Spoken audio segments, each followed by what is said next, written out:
बिस्मिल्लाहिर्रहमानिर्रहीम। मैं जिस लड़के के साथ भागी वो बीच रास्ते में ही मुझे छोड़कर भाग गया और जेवर भी साथ ले गया। मैं आधी रात को डरी सहमी खड़ी थी कि अचानक मेरी नजर एक बच्चे पर पड़ी। वो मुझे अपने घर ले गया और बोला, बाजी रात यहाँ गुजार लो, सुबह होते ही चली जाना। मैंने शुक्र अदा किया मगर हैरान रह गई। वो बच्चा घर में अकेला था। उसने मुझे चारपाई डालकर दी और बोला, आराम कर लो। मैं सर रखते ही सो गई मगर थोड़ी देर बाद पांव तले से जमीन निकल गई। जब मैं और फयाज शेखुपुरा जाने वाली बस में सवार थे। लाहौर तो कहीं बहुत पीछे ही छूट गया था। मेरा आबाई शहर, जहां मैं पली बढ़ी थी, जहां मेरा बचपन गुजरा था, वो जैसे जैसे मुझसे पीछे छूट रहा था वैसे वैसे मेरा दिल बैठता चला जा रहा था। मैंने फयाज के हाथ पर हाथ रख दिया था। शायद मैं उससे तसल्ली चाह रही थी। मैंने उसकी मोहब्बत में इतना बड़ा कदम उठाया था। मुझे उसकी मॉरल सपोर्ट चाहिए थी। मैंने फयाज के चेहरे की जानिब देखा तो वहां पर सोच के गहरे बादल छाए हुए थे। यहां तक कि वो मेरे हाथ के लम्स से भी नहीं चौंका था। फोन पर तो कहा करता था कि जब तुम मेरे साथ बैठी होगी तो मैं दुनिया को भूल जाऊंगा। ये भी ऐन मुमकिन है कि मैं अपनी जात को ही भूल जाऊं। ऐसे में तुम मेरा साथ देना, तुम मेरा हाथ थाम लेना। लेकिन आज तो मुझे कोई और ही मंजर देखने को मिल रहा था। मैं फयाज के ऐन बराबर में बैठी थी मगर वो मुझ पर एक नजर भी नहीं डाल रहा था। तब मुझे बहुत अजीब महसूस हुआ था। मैंने फयाज को झिंझोर डाला था। वो एकदम से चौंक कर मुझे हैरत से देखने लगा था। मैं बोली, फयाज मैं अपने घर से सिर्फ तुम्हारे खातिर भागी हूँ। अब तुम पर लाजिम है कि तुम मेरा सहारा बनो। वो बोला, हाँ हाँ नाजिया, कैसी बातें करती हो, मैं तुम्हारे साथ हूँ। अब ये साथ कभी खत्म नहीं होगा। मैं तो ये सोच रहा हूँ कि मेरा घर तुम्हारे शायाने शान नहीं है। कहीं मैंने तुम्हें अपने साथ लाकर तुम्हारे साथ ज्यादती तो नहीं कर दी। मैं हंस दी थी। मैंने फयाज का हाथ मजबूती से थाम लिया था। मैं बोली, अगर मुझे अपने साथ झोंपड़ी में भी रखोगे तो भी मुझे कोई मसला नहीं होगा। मैं तुम्हारे साथ जिंदगी गुजारने का फैसला कर चुकी हूँ। फयाज मुस्कुरा दिया था। फिर बाकी रास्ता खामोशी से तय होने लगा था। बस एक जगह पर रुकी थी। सब मुसाफिर निकलकर फ्रेश हो रहे थे, अपने खाने पीने का इंतजाम कर रहे थे। फयाज कहने लगा, तुम बैठो, मैं तुम्हारे लिए आलू वाला नान और टिक्की लेकर आता हूँ। मैं उसकी बात सुनकर मुस्कुरा दी थी। उसे मेरी पसंद याद थी। मैं अक्सर फोन पर उसे कहा करती थी कि मुझे आलू वाला नान बहुत पसंद है। खैर, फयाज बस से बाहर निकल गया तो मैं बैठकर अतराफ का जायजा लेने लगी थी। बस तकरीबन खाली हो चुकी थी। बैठे बैठे मेरी भी टांगों में दर्द होने लगा था। मैंने सोचा कि जब फयाज आएगा तो मैं उससे कह दूंगी कि मुझे भी जरा ताज़ा हवा में सांस लेना है। देखते ही देखते बस फिर से भरने लगी थी। मैं मुंतजिर निगाहों से फयाज की राह तकने लगी थी। न जाने वो क्यों नहीं आ रहा था। यहाँ तक कि बस भर चुकी थी। कंडक्टर ने ऐलान किया था कि बस स्टार्ट होने वाली है। ये ऐलान सुनकर मुझे अपने वजूद से जान निकलती हुई महसूस हुई थी। मैं जल्दी से उठकर खड़ी हो गई और बोली, मेरा शौहर बाहर गया था, अभी वापस नहीं आया। सब लोग मुझे बड़ी अजीब सी नजरों से देखने लगे थे। कंडक्टर बोला, बाजी आप बैठो, मैं बाहर से देख कर आता हूँ। कंडक्टर 10 मिनट बाद वापस आ गया था।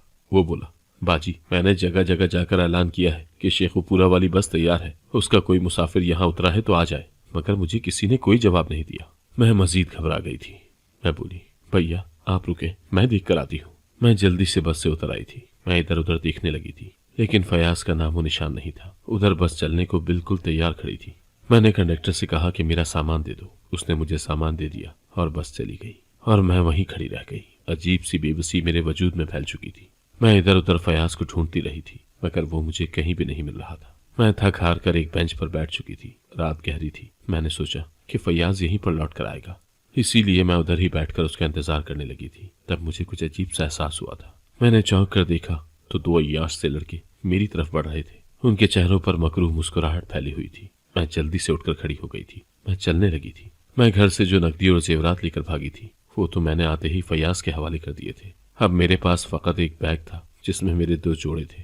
मैं जल्दी जल्दी चलती जा रही थी और अब मुझे फयाज की बेवफाई पर भी यकीन हो गया था। वो मुझे छोड़कर फरार हो चुका था। मैं तो कभी घर से निकली ही नहीं थी और न ही मुझे सफर वगैरह के मुतालिक कोई मालूमात थी। मुझे समझ ही नहीं आ रहा था कि मैं क्या करूं। मैं चलती हुई एक सड़क पर आ गई थी। वो लड़के अब भी मेरे पीछे थे। मैं आधी रात को डरी सहमी खड़ी थी और मेरी सूरत हाल का मुजरिम कोई और नहीं बल्कि फयाज था। मेरी आंखों से आंसू बहने लगे थे कि अचानक मेरी नजर एक बच्चे पर पड़ी। वो मेरी जानिब ही देख रहा था। मैं हैरान हुई कि वो रात के इस पहर यहाँ क्यों खड़ा है, उसके वालिदैन कहाँ हैं। तभी वो बच्चा मेरे पास आ गया। वो बोला, मेरे साथ चलो, मैं देख रहा हूँ कि ये लड़के आपका पीछा कर रहे हैं। मैंने सोचा कि डूबते को तिनके का सहारा। मैंने भी उस बच्चे का सहारा ले लिया और उसके साथ चलने लगी थी। मैं बोली, मुझे कहाँ लेकर जाओगे। वो संजीदा था। कहने लगा, महफूज मकाम पर। मैं भी चुप कर गई।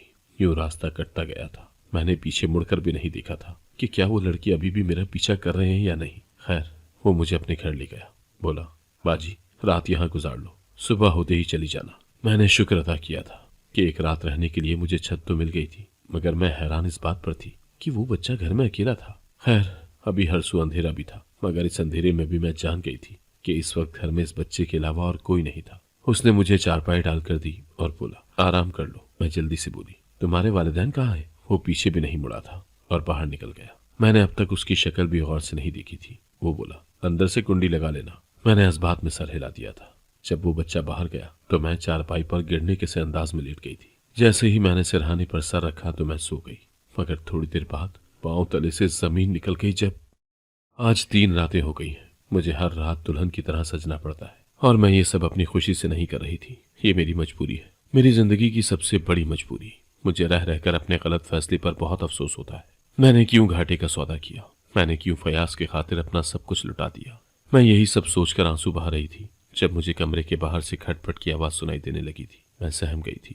मैं जानती थी कि ये कोई और नहीं बल्कि वही छोटा बच्चा है जो मुझे अपने साथ घर लाया था, जो अभी मेरे घुटनों के बराबर भी नहीं पहुंचा था। उसने मुझे जिंदगी का बहुत बड़ा सबक सिखा दिया था। अचानक मेरे कमरे के दरवाजे पर किसी ने जोर से टांग मारी थी और दरवाजा खुलता चला गया था।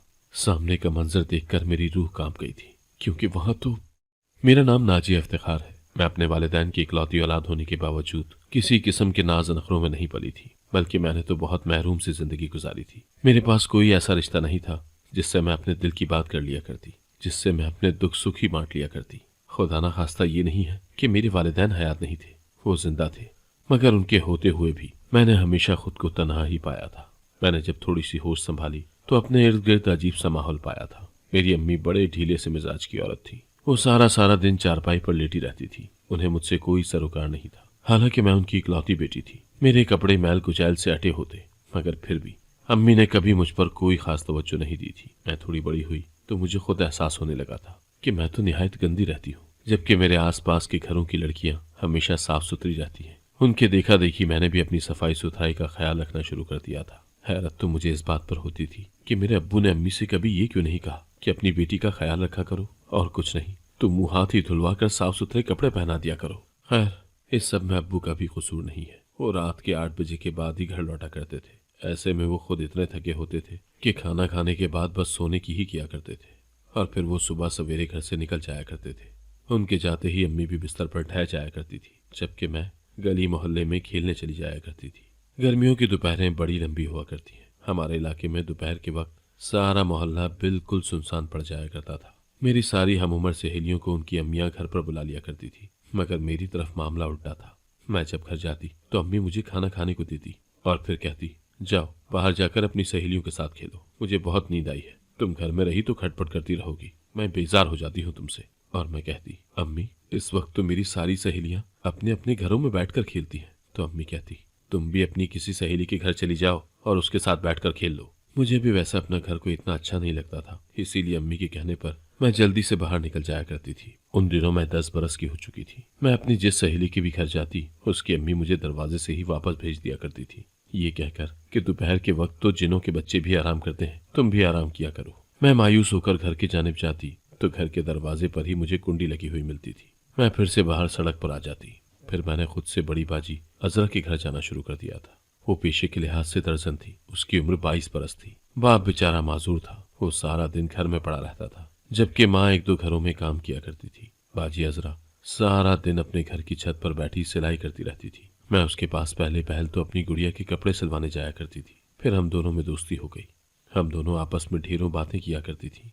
इस बेतुकी सी दोस्ती ने मुझे वक्त से पहले बहुत बड़ा कर दिया था, क्योंकि जब बाजी अजरा को मुझ पर यकीन हो गया तो वो मेरे सामने ही अपनी खुफिया मोबाइल इस्तेमाल करने लगी थी। वो लड़कों के साथ बातें किया करती थी। हैरत की बात तो ये थी कि वो किसी एक लड़के से बात नहीं किया करती थी। एक का फोन बंद होता तो दूसरे का आ जाया करता था, और शाम तक ये सिलसिला यूं ही चलता रहता था। उन दिनों ये इश्क मोहब्बत मुझे भी बहुत अच्छा लगने लगा था। मैं बाजी अजरा और उन लड़कों की बातें सुनती रहती थी। ये सभी मेरे जहन में रच बस गया था। फिर ये हुआ कि एक दिन अजरा बाजी मुझसे कहने लगी, नाजिया अब तो तू मेरी बहुत अच्छी सहेली बन गई है, तुम्हें मेरा एक काम करना होगा। मैंने हामी भर ली और बाजी से काम का पूछा तो वो कहने लगी, काशिफ किरियाने स्टोर वाला आज मुझसे मिलने के लिए आएगा, तुम ऐसा करना कि सीढ़ियों में खड़ी होकर हमारा पहरा देती रहना। मैं बोली, बाजी ये तो बहुत गलत बात है, ऐसे किसी लड़के के साथ नहीं मिलना चाहिए। बाजी अजरा मेरी बात सुनकर हंस दी और बोली, जा नाजिया तुमने हमारी इतने माह की दोस्ती से अभी कुछ सीखा ही नहीं है। मोहब्बत में कुछ भी गलत और सही नहीं होता।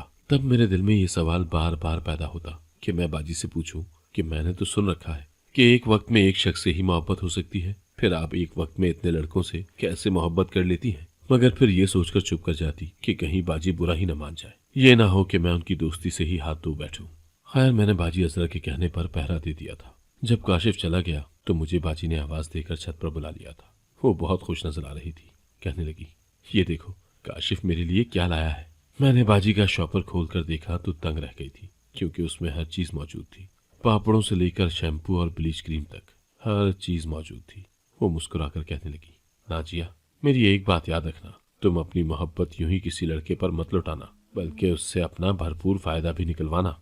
यूं ही अजरा बाजी मुझे इश्क मोहब्बत पर बहुत सी टिप्स दिया करती थी और फिर उनकी शादी तय पा गई थी। मैं उनकी मुतवक्के जुदाई का सोच सोच कर रोती रहती थी। तब बाजी बोली, पगली तुमने बिला वजह रो रो कर खुद को हल्कान कर लिया है। ये ले मेरा मोबाइल। शादी के बाद तो मेरा मियाँ वैसे भी मुझे नया मोबाइल दे देगा, तू इस मोबाइल पर मुझसे राब्ता कर लिया करना। मैं बहुत ज्यादा खुश हो गई थी। यूं अजरा बाजी की शादी तो हो गई थी, मगर उसके आशिकों के फोन आते रहते थे। मैं भी अजरा बनकर उनसे बातें करके अपना दिल बहला लिया करती थी। उन्हीं दिनों उस फोन पर फयाज का फोन आ गया था। वो अजरा बाजी के जानने वाले लड़कों से मुख्तलिफ किस्म की बातें किया करता था। वो बहुत सोच सोच कर और ठहर ठहर कर एक एक लफ्ज इस्तेमाल किया करता था। मुझे उसका यह अंदाज बहुत अच्छा लगता था। मैं तो वैसे भी सारा दिन घर की छत पर ही रहा करती थी और मेरी अम्मी को इस चीज से कोई मसला नहीं था। उन्होंने तो कभी झांक कर ये देखना भी मुनासिब नहीं समझा था कि उनकी जवान जहां बेटी सारा सारा दिन अकेली छत पर क्या करती रहती है। ये भी तो हो सकता था ना कि मैं ऊपर से लड़कों को तांग झांक किया करती, लेकिन मेरी अम्मी को कोई परवाह नहीं थी। इसीलिए मेरी और फयाज की दोस्ती बहुत बढ़ गई थी। हम दोनों अब हर पल फोन पर बातें किया करते थे। उन्हीं दिनों मेरी अम्मी का भाई उनके गांव से हमारे घर रहने के लिए आ गया था। वो अजीब लोफर किस्म का लड़का था। मैं तो उसे मामू कहते हुए भी हिचकिचा रही थी, क्योंकि वो उम्र में मुझसे तकरीबन 2-3 साल ही बड़ा लगता था। मेरे मामू के आने की वजह से मेरे लिए मुश्किलात पैदा हो चुकी थी। वो सारा सारा दिन मुझ पर नजर रखकर बैठा रहता था। छत पर जाती तो मेरे पीछे ही आ जाता और कहता, जवान लड़कियों का छत पर ज्यादा जाना अच्छी बात नहीं है। तब मैं चिढ़कर कहती, मामू जब मेरी अम्मी मुझे कुछ नहीं कहती तो आप मुझे बिला वजह मत रोका करें। एक दिन अब्बू काम से जल्दी घर वापस आ गए तो अम्मी कहने लगी, असलम मेरा भाई आया हुआ है। अब्बू बोले, हाँ उसे आए हुए तो 2 हफ्ते हो गए, तो मुझे आज क्यों बता रही है। अम्मी कहने लगी, वो हमारी नाजिया को पसंद करने लगा है, उसका रिश्ता मांग रहा है। अब्बू बोले, चुप, बिल्कुल चुप, मैं उस जैसे आवारा लड़के को अपनी बेटी का रिश्ता नहीं दूंगा। मैं जल्दी से उठी ताकि कमरे से बाहर जाकर अम्मी को बता सकूं कि काश आपने उम्र भर सोने के बजाय कोई और काम किया होता तो आपको इस बात का इल्म होता कि लड़की की शादी मामू के साथ नहीं हो सकती। मगर मेरे बढ़ते कदम अम्मी के रोने की आवाज पर रुक गए थे। वो कहने लगी, असलम तुमने मुझे उम्र भर दिया ही क्या है, महरूमिया मेरे मुकद्दर में लिखकर तुम्हें क्या मिल गया। अब्बू बोले, कैसी बातें कर रही हो, कैसी महरूमी। तब अम्मी रोते हुए बोली, असलम जब मैं ब्याह कर तुम्हारे घर आई तो 22 साल की थी। तुमने शादी की पहली रात ही अपनी 4 माह की बेटी नाजिया मेरी गोद में डालकर मुझे ये कह दिया कि हमारी एक ही औलाद रहेगी, क्योंकि तुम्हें लगता था कि सौतेली माँ की जब अपनी औलाद पैदा हो जाती है तो वो डायन बन जाती है। मैं तो बहुत कम उम्र थी, इसीलिए तुमने जैसा कहा मैंने वैसा ही किया। तुम्हें नहीं लगता कि तुमने मेरे साथ कितनी बड़ी ज्यादती की है। तुमने मेरी कोख हरी नहीं की। ओह खुदाया, मुझ पर यह कैसा इंकिशाफ हुआ था।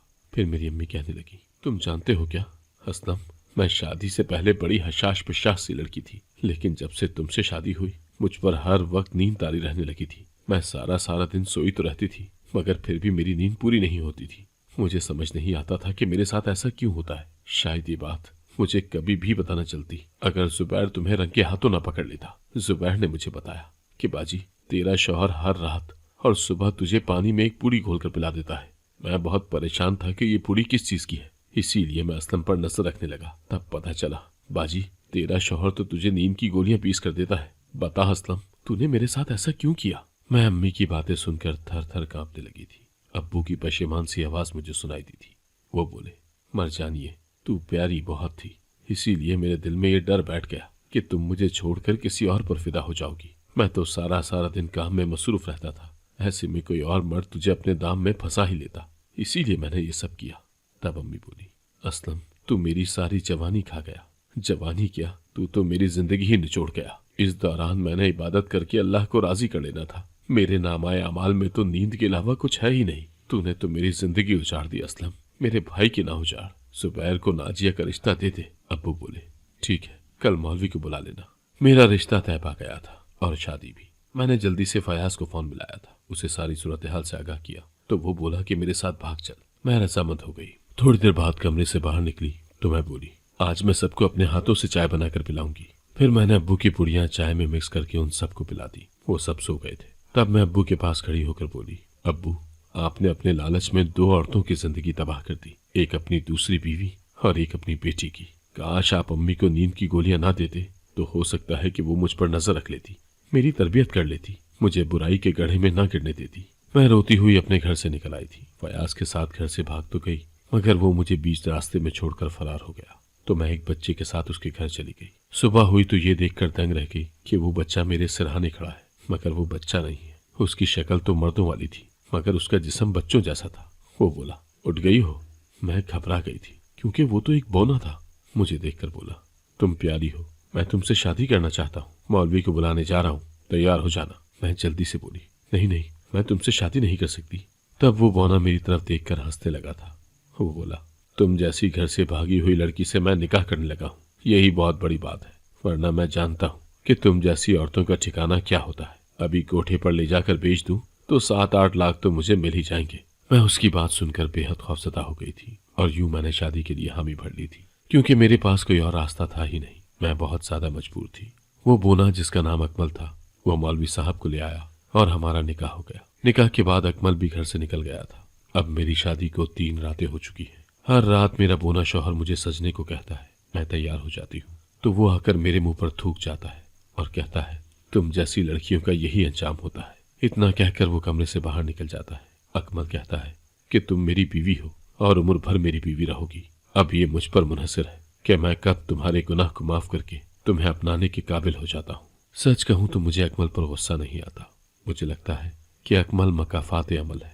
वो मेरे बाप के गुनाहों की सजा मुझे दे रहा है। क्या मेरे साथ जो कुछ हुआ उसमें मेरी गलती थी? क्या मैं अपनी जिंदगी में यही कुछ डिजर्व करती हूँ? अगर आपको आज की कहानी पसंद आई है तो वीडियो को जरूर लाइक कीजिएगा और अपने दोस्तों के साथ भी शेयर कीजिएगा। और हाँ, अगर आपने अभी तक हमारा चैनल सब्सक्राइब नहीं किया तो जरूर सब्सक्राइब करें। मिलते हैं कल एक नई और दिलचस्प कहानी के साथ। अल्लाह हाफिज।